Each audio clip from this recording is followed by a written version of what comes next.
Hello friends, welcome to defence studies. आज का जो हमारा लेक्चर है इसके अंदर हम ऐसे आपको कोई ऐसे पर्टिकुलर किसी चीज के बारे में नहीं पढ़ाएंगे, बल्कि मैं आपको अपना एक्सपीरियंस शेयर करूंगा कि मैंने किस तरीके से सीडीएस को बैक टू बैक 6 बार क्वालिफाई किया। यानी मैंने 6 बार ही अटेम्प्ट दिए हैं और 6 बार ही मैंने उनको क्वालिफाई किया है। तो दोस्तों, ये मैंने कैसे किया? तो सबसे पहले तो मैं आपको थोड़ा सा बैकग्राउंड बता दूं कि मैं एक ग्रामीण क्षेत्र से बिलोंग करता हूँ। और उसके बाद मैंने 12th क्लास में बहुत ही नॉमिनल मार्क्स यानी कि लगभग 60-70% मार्क्स ही हासिल किए हैं। और उसके बाद मैंने एनडीए के लिए बहुत बार ट्राई किया था, 3-4 बार तो आई थिंक मैंने किया ही था। लेकिन मैं हर बार ही फेल हो जाता था। मेरे पास ऐसा कोई खास मोटिवेशन भी नहीं था और ना ही कुछ खास ऐसी गाइडेंस थी कि जिसको यूज करके मैं एग्जाम को क्वालिफाई कर पाऊँ। हालांकि जब सीडीएस का एग्जामिनेशन था उस टाइम पे मेरे पास मोटिवेशन की भी बहुत बढ़िया रिसोर्सेज थे, जिनको मैं देखकर और महसूस करके मैं आर्मी में जाने का इच्छुक हुआ। और साथ में ही मैंने बहुत तरीके से इस सीडीएस एग्जामिनेशन के लिए प्रिपरेशन भी की थी। तो ऐसा क्या किया मैंने कि मेरा 6 बार ही और 6 के 6 बार ही मेरा क्वालिफाई हुआ है। तो इसमें एज़ सच मैंने कोई ऐसा स्पेशल तो नहीं पढ़ा कि मैंने कोई पर्टिकुलर फलानी इस बुक को इतनी बार पढ़ लिया या फिर वो कर दिया, ये कर दिया, ऐसा कुछ नहीं था। जैसे कि नॉर्मल बच्चे तैयारी करते हैं, हमें भी वैसे ही तैयारी करनी है इस एग्जामिनेशन के लिए। हालाँकि क्योंकि ये अभी आपका 2 या 3 दिन ही बचे हैं आपके एग्जामिनेशन के लिए, तो मैं अभी आपको ज़्यादा रिसोर्सेज़ के बारे में बताकर या फिर कुछ और चीज़ों के बारे में बताकर मैं आपको माइंड पे बर्डन नहीं डालना चाहता। तो अभी हम अपनी एक एक्चुअल में लास्ट टिप के बारे में बात करेंगे, किस तरीके से आप चीज़ों को यूज़ करके अभी भी आप एग्ज़ाम को क्वालिफ़ाई कर सकते हैं। बेसिकली क्योंकि हम सबको पता ही है कि जो सीडीएस का एग्ज़ाम है, वो यूपीएससी कंडक्ट करवाती है। तो डेफ़िनेटली ये बात तो है कि इस पेपर का लेवल दूसरे और पेपर से काफ़ी ठीक मिलेगा। यानी कि अगर आप एफकेट का एग्ज़ामिनेशन देते हैं, उससे लेवल अच्छा ही मिलेगा या फिर और कोई आपका रिलेटिव में एग्ज़ामिनेशन है, ठीक है?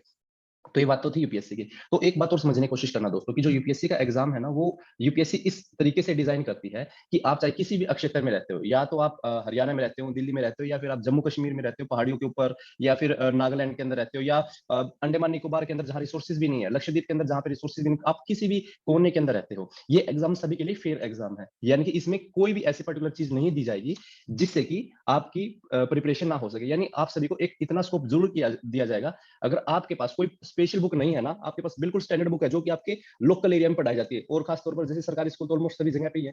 तो एनसीईआरटी जो रिसोर्सेज है, वो इसके बेस्ट रिसोर्सेज है। ठीक है, पहली बात तो थी ये। तो आपको ये घबराने की जरूरत नहीं है कि कोई बच्चा दिल्ली के अंदर स्पेशल तैयारी कर रहा है इस एग्जामिनेशन की, या फिर चंडीगढ़ में जाके तैयारी कर रहा है और आपने कभी तक कोचिंग भी नहीं ली है, तो आपका कैसे होगा? तो आपका भी हो सकता है, आपके भी फेयर चांसेस है। तो सबसे पहले बात तो ये क्लियर होगी है। उसके बाद आते हैं कि आपने किस लेवल पे अभी तक पढ़ाई की है। देखिए दोस्तों, अगर आप क्योंकि इसके अंदर भी लगभग 6 से 7 हज़ार लोग ही क्वालीफाई कर पाते हैं रिटन एग्जामिनेशन को। तो डेफिनिटली जो लोगों की भीड़ है, आपसे उसको थोड़ा-सा तो आपको अलग रहना पड़ेगा। अलग इन द सेंस ऐसा नहीं है कि आप कुछ कोई अलग ही लेवल पे कोई बुक पढ़ने लग जाओ, नहीं, ऐसा कुछ नहीं करना है आपको। आपको बस एक बात ध्यान रखनी है, जितने एफर्ट दूसरे लोग लगा रहे हैं, आपको उससे थोड़ा-सा ज़्यादा लगाने पड़ेंगे। आपकी जो स्ट्रैटेजी है, वो कुछ इस तरीके से होनी चाहिए कि लोगों से थोड़ा-सा हटकर आप पढ़ो, या आप मल्टीपल टाइम रिविजन्स करो जैसे कि, ठीक है? तो आपका एक एक्स्ट्रा एज बन सकता है, ठीक है? उसके बाद क्या है, उसके बाद आपको थोड़ा-सा पेपर एनालाइज़ है, इस समय पर तो बहुत ही ज़्यादा इंपॉर्टेंट है पेपर एनालिसिस, क्योंकि अभी आपका 3 दिन के बाद एग्ज़ाम है। अगर आप अभी के अभी भी अगर आप पिछले 3 साल के पेपर देखेंगे, यानी 3 साल के, यानी आपके लगभग-लगभग 2-2 पेपर हो जाएँगे आपके सभी सब्जेक्ट के, ठीक है? तो वो भी अगर आप देखेंगे तो आपकी जो माइंड का मोमेंटम है वो बन जाएगा, और जो माइंड का मोमेंटम बनेगा वैसी परफॉर्मेंस आपकी रियल एग्जाम में भी आने की बहुत सारी संभावना है। यानी कि अगर आप इनको अच्छे से देखकर अच्छे से एनालाइज करके आप जाएंगे एग्जाम में, तो कम से कम भी आपको मैं बताता हूँ 10 से 15 नंबर का स्कोर हर एक सब्जेक्ट के अंदर इंप्रूव हो जाएगा। यानी कि 10 नंबर से 15 नंबर आपका जीके सेक्शन में हो जाएगा, और इसी तरीके से आपका इंग्लिश सेक्शन में भी होना है। ओवरऑल आपका 25 से 30 नंबर का अभी भी इंक्रीज हो सकता है। ठीक है, लेकिन आपको ध्यान रखना है कि आपको एनालाइज अच्छे से करना है। अब एनालिसिस में हम क्या क्या एनालाइज कर सकते हैं? सबसे पहले तो हम ये एनालाइज करेंगे कि कौन से पर्टिकुलर टॉपिक से या कौन से पर्टिकुलर सब्जेक्ट से ज्यादा क्वेश्चन आ रहे हैं, उसकी आपको थोड़ी सी प्रायोरिटी सेट करनी पड़ेगी। एनालिसिस में जो सबसे ज्यादा इंपॉर्टेंट होता है वो है प्रायोरिटी। यानी कि आपको ये पहचानना पड़ेगा कि कौन से चीजों की प्रायोरिटी आपको पहले नंबर पर रखनी है, और कौन से सब्जेक्ट या क्वेश्चंस की प्रायोरिटी आपको सबसे लास्ट पे रखनी है। जैसे कि अगर मैं जीके सेक्शन के बारे में बात करूं, तो आपको पता है सीडीएस एग्जामिनेशन के अंदर कुछ भी हो जाए, लेकिन ऑन एन एवरेज आपके 30 के आसपास जो क्वेश्चन है वो आपके साइंस सेक्शन से आने वाले हैं। ठीक है, तो आपको सबसे पहली प्रायोरिटी ये बनानी चाहिए, किसी भी तरीके से किसी भी हालत में मेरे हाथ से वो 30 क्वेश्चन आ जाए। अगर आपने 30 क्वेश्चन जीके सेक्शन के अंदर अच्छे से कवर कर लिए, आपके बहुत अच्छे मार्क्स मतलब बनने की संभावना है उस समय पे, क्योंकि ऑलरेडी ये लगभग आपके 22-23 मार्क्स तो इन्हीं से बन जाएँगे, है ना? और उसके बाद भी आपको ये बात ध्यान रखने वाली है कि बहुत सारे बच्चे हमेशा यही शिकायत करते हैं कि सर हमारी कट ऑफ है ना कुछ ही नंबरों से रहेगी। वो इसलिए रहेगी क्योंकि हम जीके का जो सेक्शन कट ऑफ है वही पार नहीं कर पाए। हमारे इवन दो इंग्लिश में हमारे 70 मार्क्स हैं, हमारे मैथमेटिक्स में भी हमारे 60 मार्क्स हैं, लेकिन यहाँ पर हमारे नहीं हो पा रहे। वो आपके इसलिए नहीं हो पा रहे क्योंकि आपने पेपर को ढंग से एनालाइज़ कभी किया ही नहीं। या फिर अगर आपके क्या हो सकता है कुछ बच्चों का ऐसा है कि वो बहुत ही एवरेज बच्चे होते हैं, यानी उनके मैथ के अंदर भी बिल्कुल एवरेज मार्क्स आते हैं, इंग्लिश के अंदर भी एवरेज मार्क्स आते हैं, लेकिन जो जीके का सेक्शन है, वहाँ पे आपको फिर अच्छे मार्क्स लेने की ज़रूरत पड़ेगी। वहाँ पे भी आपको एवरेज मार्क्स लेने की ज़रूरत पड़ेगी अगर आप क्वालीफाई करना चाहते हैं। बट वो जीके के अंदर फिर से वो डूब जाते हैं। तो जीके आपका सबसे मेन पॉइंट है, जहाँ पर आप अपना सिलेक्शन रोक भी सकते हैं और आप अपना सिलेक्शन करवा भी सकते हैं। अब इसमें 1-2 चीज़ें और हैं दोस्तों। जैसे कि हमने पहले बताया है कि आपको जीके सेक्शन के अंदर प्रायोरिटी सेट करनी पड़ेगी। प्रायोरिटी सेट में आपका सबसे पहले क्या आता है? सबसे पहले आपकी आती है साइंस। साइंस को आप बहुत अच्छे तरीके से कीजिए। मार्केट के अंदर बहुत सारी ऐसी बुक्स हैं। अभी बहुत सारे बच्चे ऐसे बोलते हैं कि भई अभी लास्ट टाइम है, अभी कोई नई बुक नहीं पढ़नी चाहिए, ये नहीं करना चाहिए, वो नहीं करना चाहिए, आप सभी की बातों को छोड़ दो। अगर आपने साइंस अभी तक भी नहीं कर रखी है ना, तो मार्केट से एक काम कीजिएगा, कोई भी ऐसी बुक लेके आइए जहाँ पे सिर्फ एमसीक्यू है।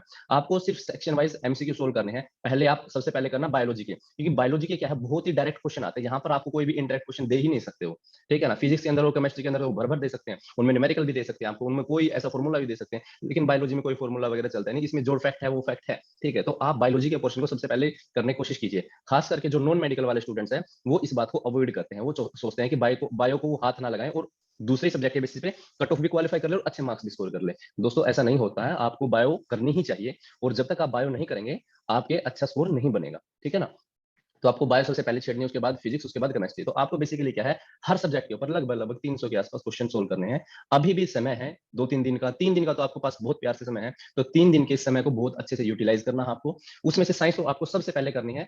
अगर बाद में आपको टाइम मिलता है, यानी कि अगर आपको ऐसा लगता है कि आपके पास अभी भी टाइम है, तो आप क्या करना फिर उठाना पॉलिटी के सेक्शन को। क्योंकि पॉलिटी का सेक्शन क्या है, ईज़िली समझ में भी आ जाता है लोगों को और ईज़िली आप उसको पढ़ भी सकते हैं, ठीक है? पॉलिटी के लिए आपको स्पेशली कोई ऐसा नहीं है कि लक्ष्मीकांत ही उठाने की ज़रूरत है कि लक्ष्मीकांत से ही हम करेंगे, नहीं। आप सिंपली क्या कर सकते हैं, इल्यूशन की बुक उठाइए, इल्यूशन की बुक में से जितने भी आपको फैक्ट्स वगैरह दे रखे हैं, वो आप उनको पढ़ लीजिए। खास करके आपको सबसे ज़्यादा ध्यान देना है पार्लियामेंट वाले चैप्टर पे, यानी जिसमें पार्लियामेंट के बारे में डिस्कशन किया जा रहा है। एक आपको पंचायती राज के ऊपर करना है, फिर आपका आता है fundamental rights, DPSP, fundamental duties, preamble और कुछ अलग चैप्टर आते हैं जहाँ से क्वेश्चन बहुत ही नॉमिनल पूछे जाते हैं, जैसे कि आपको इमरजेंसी इमरजेंसी में सीधा ही पूछ लेंगे 352 आर्टिकल में क्या है, 356 आर्टिकल में क्या है, 360 में क्या है, ठीक है? इसी तरीके से कुछ अमेंडमेंट्स के बारे में थोड़ा सा पढ़ लीजिए। इन्हीं में से आपको क्वेश्चन बन जाएगा। हालांकि पॉलिटिकल सेक्शन बहुत ही ब्रॉड है, बहुत ही मतलब लेंथी भी है, वो इतने समय में कवर नहीं हो सकता, लेकिन आपको क्योंकि टाइम बचा नहीं है, तो आप उसको सिर्फ और सिर्फ सॉल्यूशन से ही करेंगे, ठीक है दोस्तों? इसी तरीके से आपको ज्योग्राफी भी सॉल्यूशन से ही करनी है। बच गया आपको आपकी हिस्ट्री है। तो हिस्ट्री में दोस्तों 3 सेक्शन है। 3 सेक्शन कौन-कौन से आपके सबसे पहले आते हैं एंशिएंट, फिर आती है मेडिएवल और फिर आती है आपकी मॉडर्न हिस्ट्री। तो एंशिएंट मेडिएवल इसमें से एंशिएंट जो है आपको वो करनी है आपको स्पेशली अपने इससे ल्यूशन से फिर क्या करना है, जो मॉडर्न वाली हिस्ट्री है दोस्तों, तो मॉडर्न वाली हिस्ट्री के लिए क्या कर सकते हैं आप, ल्यूशन की बुक में या फिर कोई भी ऐसी आपके पास जीके की बुक है, उसको सीधा उठाइए और उसमें से जो अलग से बॉक्सेस बने हुए होते हैं ना, तो बॉक्सेस में से क्वेश्चन आते हैं, बहुत बार आते हैं बॉक्सेस में से क्वेश्चन।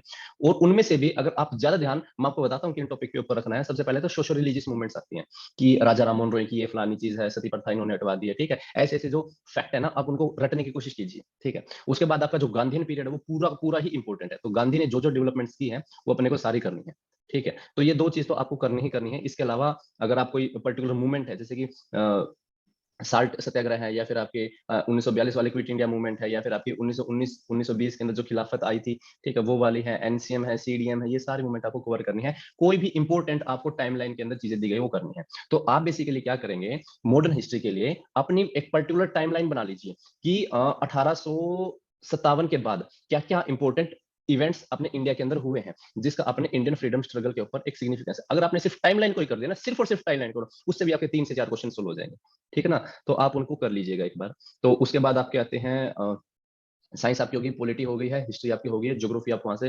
ल्यूशन से ही करेंगे अभी के लिए, ठीक है? एंशिएंट हिस्ट्री के अंदर आपको दोस्तों 2 से 3 चीज़ों के ऊपर बहुत ज़्यादा ध्यान रखना है। पहले बात तो आपको बुद्धिज़्म के और जैनिज़्म के ऊपर रखना है, ठीक है? दूसरा क्या है दोस्तों, आपका एक क्वेश्चन कई बार यहाँ से इंडस वैली सिविलाइजेशन से बन जाता है, ठीक है? वो आप देख लेना। और एक क्वेश्चन आपका जैसे नियोलिथिक, मेसोलिथिक और पैलियोलिथिक, इन तीनों के बीच में जो डिफरेंस है ना, आप उसको भी देखना, ठीक है? उसमें से भी एक क्वेश्चन आ सकता है। फिर आपका सीधा गुप्ता एम्पायर देखना, गुप्ता एम्पायर में क्या-क्या चीजें डेवलपमेंट हो रही हैं, गुप्ता एम्पायर में क्या-क्या सिग्निफिकेंस है, तो उनके बारे में थोड़ा-सा पढ़ के जाना। हालाँकि कुछ आर्ट एंड कल्चर के क्वेश्चन आ सकते हैं, लेकिन आप अभी इस मोमेंट के लिए आप उन सभी को अवॉइड कर दो। बस जो मोटा-मोटा ल्यूसेंट में दे रखा है ना, उतना ही करना है आपको, उससे फालतू कुछ भी नहीं करना, ठीक है ना? तो उसमें ही बहुत कुछ कवर हो जाएगा। या फिर आपके कोई भी आपने अगर पहले नोट्स बना रखे हैं, किसी भी इंस्टीट्यूट में आपने कोचिंग ली है, ना ली है, कोई फ़र्क नहीं पड़ता। अगर आपने वहाँ से या फिर खुद से सेल्फ नोट्स बना रखे हैं, तो मोर देन सफिशिएंट है, ठीक है ना? मेडिकल का क्या करना है आपको, दिल्ली सल्तनत के पहले तो सबसे उनके टाइमलाइन देख लेना कि भाई दिल्ली सल्तनत में पहले खिलजीज आए थे या फिर दूसरे फिर कब आए थे, तो इस हिसाब से उनका वो कर लेना, ठीक है। उनमें क्या है, कुछ फॉरेन ट्रैवलर्स आते हैं, ठीक है, कि अभी ये फलाना आ गया है, अभी ये फलाना, तो उनको आप एक बार देख लेना। एक क्वेश्चन आपका विजयनगर एम्पायर से आ सकता है, तो विजयनगर एम्पायर को भी आपको देख के जाना है, ठीक है ना। विजयनगर एम्पायर की क्या क्या फीचर्स हैं, फीचर्स जरूर देखने हैं विजयनगर एम्पायर के आपको, ठीक है ना। तो यहाँ से आपकी ऑलमोस्ट ऑलमोस्ट हिस्ट्री कवर हो जाएगी। उसके बाद आता है दोस्तों इकोनॉमी। इकोनॉमी क्या क्या है, इकोनॉमी के बहुत ही जनरल क्वेश्चन होते हैं, वो अगर आपने कर रखे तो ठीक है, अभी राइट नाउ, अभी एट प्रेजेंट के लिए अगर आपने पहले पढ़ रखी है तो आप पढ़ लीजिए, अदरवाइज अभी के लिए उसको छोड़ दीजिए, ठीक है। उसके बाद आप क्या थे, इन्वायरमेंट। इन्वायरमेंट के अंदर दोस्तों क्या है, कई बार क्वेश्चन या तो आपके आएंगे उससे जो कन्वेंशंस वगैरह होती हैं कि स्टॉकहोम कन्वेंशन किस चीज पे ऊपर है, या फिर आपके फलाना कोई भी प्रोटोकॉल है, जेनेवा प्रोटोकॉल है आपका, ठीक है ना, क्योटो प्रोटोकॉल है, दोहा एग्रीमेंट है, पेरिस क्लाइमेट डील है। तो जो मोटे मोटे जो कन्वेंशंस है, डील है, एग्रीमेंट है, आप एक बार गूगल पे उनको टाइप कीजिए कि एनवायरमेंट कन्वेंशन यूपीएससी, इतना ही टाइप करेंगे तो आपको कोई भी पर्टिकुलर पेज आ जाएगा, उसमें मोटी मोटी सी सारी आपकी आ जाएंगी, ठीक है ना। उसके बाद इन्वायरमेंट रिलेटेड एक दो क्वेश्चन वहां से आ सकता है कि जो बिल्कुल ही नॉमिनल, बहुत ही नॉर्मल है, जैसे कि इकोसिस्टम क्या होता है, बायोडायवर्सिटी क्या होती है, या फिर एक्स सीटू और इन सीटू में क्या डिफरेंस है, ठीक है ना। बहुत ही जनरल क्वेश्चन आएगा, तो आप एक बार उसको कर लेना, ठीक है। उसके बाद कुछ आपके मिसलेनियस क्वेश्चंस आते हैं। मिसलेनियस क्वेश्चंस में सबसे पहले आपकी आती है गवर्नमेंट स्कीम। तो गवर्नमेंट स्कीम के ऊपर दोस्तों क्या है, यूपीएससी बहुत ज्यादा हैक देता है, यानी बहुत ही जो जनरल स्टेटमेंट है ना दोस्तों, वो आपकी सारी की सारी ही ठीक मिलेगी। अगर आपको ये नहीं समझ में आ रहा है कि गवर्नमेंट स्कीम के अंदर कौन सा ऑप्शन ठीक है, तो आप उसमें से ऑल ऑफ द अबव वाला कर देना, ठीक है। लेकिन गवर्नमेंट स्कीम वाले क्वेश्चन को कभी छोड़ के नहीं आना है, ठीक है। उसमें से जो भी कोई ऑब्वियस डाटा दिख रहा है कि हाँ भाई ये तो होता ही है, वो तो ठीक है। अदरवाइज कोई एम्बिगुअसली डाटा दे रखा है, यानी कि मान लो कि किसी कोई भी गवर्नमेंट स्कीम है, उसमें गवर्नमेंट का बजट दे दिया कि 2,95,363, ये कोई एक एग्जांपल दे रहा हूँ, तो कभी भी ऐसा हम याद रख ही नहीं सकते। तो आपका वो एक्सट्रीम स्टेटमेंट हो गया, तो आप उसको माइनस कर सकते हैं, यानी कि वो गलत है। उसके अलावा बाकी जो ऑप्शन है वो आपके सारे ठीक ही मिलेंगे, ठीक है ना। तो ये आपको देखना है, गवर्नमेंट स्कीम से आपके 5-6 क्वेश्चन कई बार बन जाते हैं, तो आप उसको इजिली करने हैं, ठीक है ना। उसके बाद दोस्तों आपके एक क्वेश्चन आपका कैलेंडर ईयर से बनता है, यानी इंपॉर्टेंट कोई डेट होती है, जैसे कि आपकी 2 फरवरी है, वो किस चीज के रिलेटेड है, या फिर 23 जनवरी है, वो किस वजह से अभी मनाया जाता है, ठीक है ना। तो ऐसे आपको देखने, ओजोन डे कब होता है आपका, बायोडाइवर्सिटी डे कब होता है, अर्थ डे कब होता है, ठीक है, वर्ल्ड टाइगर्स डे या इंटरनेशनल टाइगर डे कब होता है। तो ये सारी मोटी मोटी जो आपके इंपॉर्टेंट डेज हैं, वो भी आपको करने हैं, ठीक है ना। एक क्वेश्चन आपका सेंसस से आ सकता है, क्योंकि कई बार मैंने देखा है सेंसस से क्वेश्चन आया हुआ है। तो सेंसस के बारे में आपको जस्ट 10 मिनट देनी है अपने आप को, कि या फिर आप हमारे टेलीग्राम चैनल के अंदर एक बार सेंसस लिख देना, वहां पे हमने एक ही जगह पे एक ही मैसेज के अंदर डाटा दे रखा है, उतना डाटा भी कर लोगे आपको वो मोर देन सफिशिएंट है। उसमें क्या क्या पूछ सकते हैं, उसमें मेनली आपके एजुकेशन कहाँ पे ज्यादा है, ठीक है, या फिर अपनी इंडिया की एवरेज पॉपुलेशन डेंसिटी कितनी है, या फिर कौन से ऐसे आपके चार कोई भी आपकी सिटीज दे दी जाएंगी, उसमें पूछा जाएगा कि इसमें से कौन सी सबसे ज्यादा डेंसिटी पॉपुलेटेड एरिया है, ठीक है ना। ऐसे छोटे छोटे क्वेश्चन आएंगे, तो आपको घबराने की ज्यादा जरूरत नहीं है, ठीक है। उसके अलावा कुछ क्वेश्चन आपके आते हैं मिलिट्री एक्सरसाइज से, तो मिलिट्री एक्सरसाइज आपको करके जानी है भाई, ठीक है ना। तो उसके बारे में आपको कोई वो नहीं है, तो मिलिट्री एक्सरसाइज आपको करनी ही करनी है। और जो भी सिक्योरिटी से और डिफेंस से रिलेटेड क्वेश्चन है, वो भी आपके लगभग 4 से 5 आ सकते हैं। उसमें से आपके एक क्वेश्चन तो सीधा यही बनता है कि जो रैंक है वो उसकी इक्विवेलेंट रैंक कौन सी है, ठीक है ना, एक ये हो सकता है आपका। दूसरा जो क्वेश्चन आता है वो ये आता है कि आपकी कोई पर्टिकुलर अपॉइंटमेंट हुई है, जैसे सीएनएस बने हैं अभी नए, या फिर सीओएस के बारे में पूछ सकते हैं, नेक्स्ट सीओएस के बारे में पूछ सकते हैं, या फिर आपके एयर चीफ के बारे में पूछ सकते हैं, या फिर कोई भी ऐसा पूछ सकते हैं कि भाई इनमें से कौन सा मार्शल है या फिर नहीं है। और इसके अलावा आपके जो मेजर मेजर अभी रिसेंट में हमारी जो शिप्स गई हैं, ठीक है, बाहर गई हैं ह्यूमैनिटेरियन असिस्टेंस के लिए, उनके नाम पूछ सकते हैं कि उनका नाम क्या है, ठीक है ना। रिपब्लिक डे परेड के अंदर कौन से मार्चिंग दस्ते को सबसे बढ़िया होने का अवार्ड मिला, यानी फर्स्ट प्राइज मिला है, उसके बारे में आपसे पूछा जा सकता है। या फिर कोई भी ऐसा पर्टिकुलर आर्म फोर्सेस का पर्सन, जैसे कि अभी नीरज चोपड़ा जी हैं, वो उन्होंने बहुत ही अच्छे से मैच ओलंपिक मैच के अंदर जीते हैं, वो गोल्ड प्राइज उनको मिला है, उनके बारे में कुछ भी पूछा जा सकता है। तो यानी कोई भी ऐसा इवेंट जो कि आपके डिफेंस फोर्सेस को रिप्रेजेंट करता हो, जिसमें डिफेंस फोर्सेस के बारे में एक पॉजिटिव चीज दे रखी हो, ठीक है, तो उनके बारे में आपको पूछा जा सकता है, ठीक है ना। तो आप एक बार उनको कीजिएगा। और इसके अलावा दोस्तों सबसे मेन बात ये है कि आपके कितने भी क्वेश्चन आए, ठीक है? कुछ बच्चे ऐसे होते हैं कि जिनके जितने क्वेश्चन वो अटेम्प्ट करते हैं उतना ही उनकी एक्यूरेसी होती है, और मान लो कि उन्होंने 60 क्वेश्चन अटेम्प्ट किए तो मोर देन 55 उनके ठीक रहते हैं। अगर आपकी भी ऐसी एक्यूरेसी है तो जितने क्वेश्चन आपको आते हैं आप सिर्फ उतने ही कीजिए। लेकिन अगर आप उन कैंडिडेट्स में से हैं कि अगर मान लो आप 10 तुक्के मारते हो और 10 में से आपके मतलब लगभग 7 क्वेश्चन या 5 या 6 क्वेश्चन आपके गलत होते हैं, तो डेफिनिटली फिर आपको जितने ज्यादा मतलब क्वेश्चन करोगे उतना ही ज्यादा फायदा है, ठीक है ना? तो आप उन सभी क्वेश्चन को करके देखना है, ठीक है? तो अगर आप दूसरे टाइप के बच्चे हैं तो आप कम से कम भी अपने नंबर ऑफ क्वेश्चंस हैं उनको 100 प्लस तो जरूर करके आना। जीके के अंदर भी आपको करके आने 100 प्लस, उसके बाद आपके आते इंग्लिश के अंदर तो आपको 115 प्लस करके आने, ठीक है? किसी भी वे से करके आओ, लेकिन ये मंत्र है, क्योंकि मैंने फर्स्ट टाइम पे जब क्वालिफाई किया था तो उसके बाद से मैं समझ गया था किस तरीके से करना है। तो उसमें मैंने सभी में यही किया था कि मैंने जो अपने नंबर ऑफ क्वेश्चन है, क्योंकि मेरे से गलतियां बहुत ज्यादा होती थी, तो मैं अपने नंबर ऑफ क्वेश्चंस है उनको बहुत ज्यादा बढ़ा देता था। उनको मैं हमेशा जीके के मैंने कभी 110 से कम किए ही नहीं। मैंने इंग्लिश के हमेशा से 119 से 120, एक क्वेश्चन मुश्किल से छूटता था, और वो भी मैं फिर बाद में तो उसको भी करने लग गया था, ठीक है ना? हालांकि आते नहीं थे, लेकिन आपको कैलकुलेटिव गेस करके एक बार थोड़ी सी जो आपकी गट फीलिंग है उसको आपको यूज करना है।